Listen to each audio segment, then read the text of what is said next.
I talked with a number of officers about this incident and simply said it is not sitting well with them. The two officers in question are off the street. The men involved in that shooting still on it. A Detroit cop is suspended, another on medical leave after apparently fleeing the scene of a shooting that unfolded right in front of them. Sources tell me it happened near Schoolcraft in Greenfield back on June 30th. This incident is troubling, and it is unfortunate, and it's not consistent with our training. It's also not consistent with the expectations that are set by myself and my command team. Interim Police Chief James White addressing the officer's response or lack thereof during a press conference Friday. The victim, seen here in the blue shirt, was struck but survived. A sedan pulled up in front of him. A man in the backseat hung outside the window and opened fire with the semi-automatic rifle. All of it captured on police dash cam.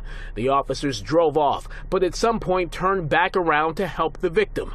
The gunman and driver got away. What I'm looking to understand is, prior to leaving the scene and returning to provide the assistance, what was the state of mind of the officer? What did they think they were doing? I need to know a lot of things that I don't want to discuss right now, but it has to do with if they were secure enough to take immediate action. What could they have done in that moment? Could they have drawn and engaged them with? Oh, absolutely. Yes, you pull your gun.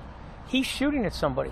You pull your gun when you're in fear of your life or someone else in fear of their life. Retired Detroit Assistant Police Chief Steve Dolan tells me the officers in question did not come clean about what happened. It appears they were hiding something at first, because again, it came to light through a routine investigation of the cameras, and the supervisor said, hey, wait a minute.